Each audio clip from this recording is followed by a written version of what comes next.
Assalamualaikum warahmatullahi wabarakatuh. Perkenalkan, nama saya Astim Raihan. Pada kesempatan video ini, saya akan menjelaskan salah satu aktivitas bisnis treasury, yaitu foreign exchange atau transaksi valuta asing.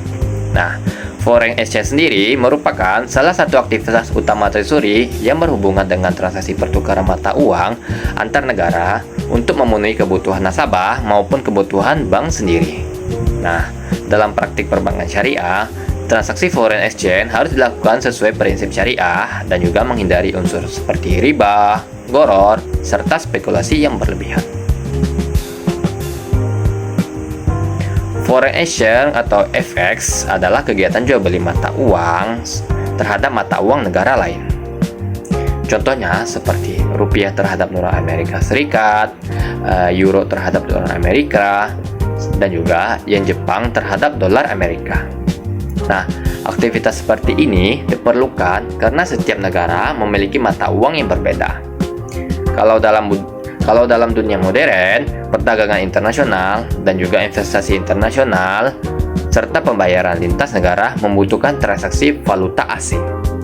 Karena itulah, bank memiliki divisi treasury yang bertugas mengelola transaksi tersebut.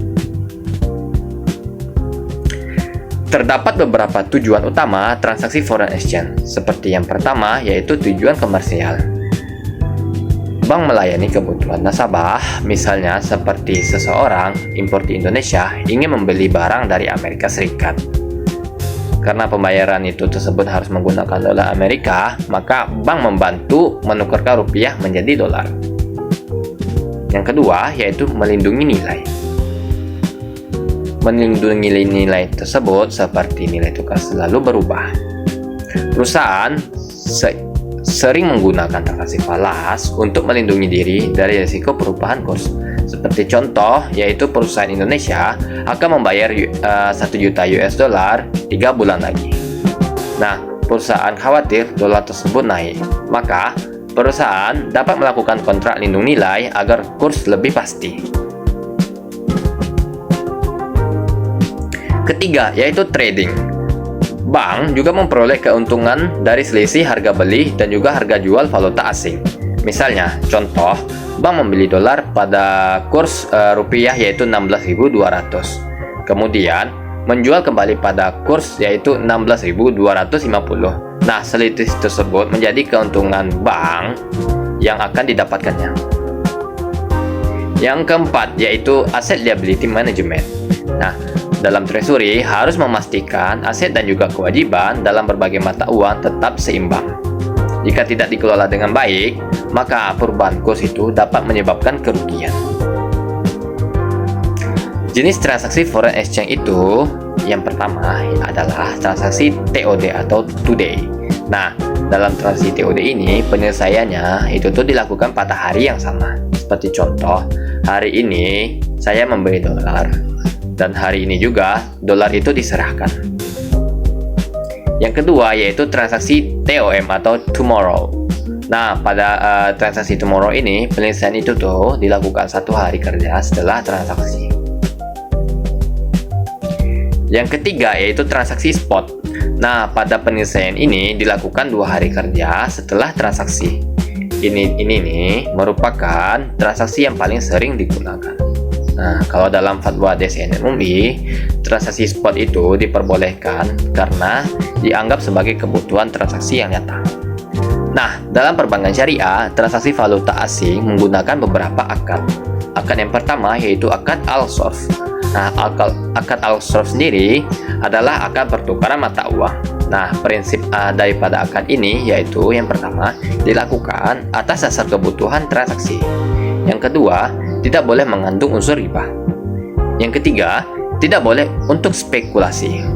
Dan yang terakhir, harus dilakukan secara tunai ataupun settlement yang diperbolehkan syariah. Nah, landasan syariah sendiri terdapat pada Dewan Syariah Nasional Majelis Ulama Indonesia, Fatwa nomor 28 DCN MUI 3 2002 tentang jual beli mata uang asing. Nah, dalam treasury sendiri juga menghadapi berbagai macam risiko. Yang pertama yaitu risiko pasar. Nah, risiko pasar ini terjadi karena perubahan nilai tukar. Misalnya, bank membeli dolar saat kurs 16.000. Namun, kemudian kurs itu turun menjadi 15.700. Nah, bank sendiri dapat mengalami kerugian. Yang kedua yaitu risiko likuiditas. Nah, risiko likuiditas itu terjadi ketika bank tidak memiliki cukup valuta asing untuk memenuhi kebutuhan nasabah. Yang ketiga yaitu risiko operasional.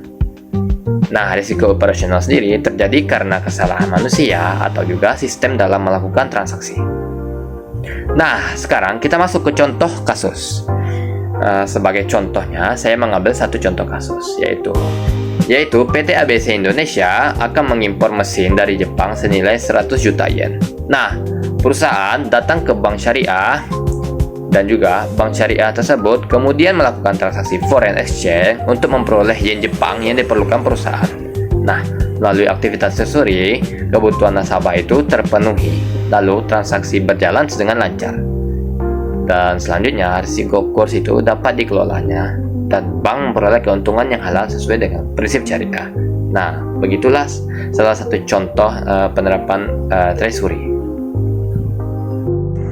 Nah, sebagai kesimpulan, foreign exchange merupakan salah satu aktivitas utama treasury yang berfungsi untuk mengelola transaksi valuta asing dan juga mendukung perdagangan internasional serta membantu nasabah melakukan pembayaran lintas negara dan juga mengelola risiko nilai tukar serta menjaga keseimbangan aset maupun liabilitas bank.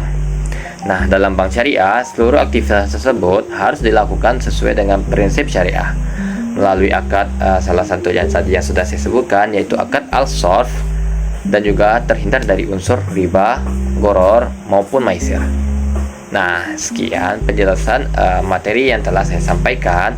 Lebih dan kurang saya akhiri. Wassalamualaikum warahmatullahi wabarakatuh.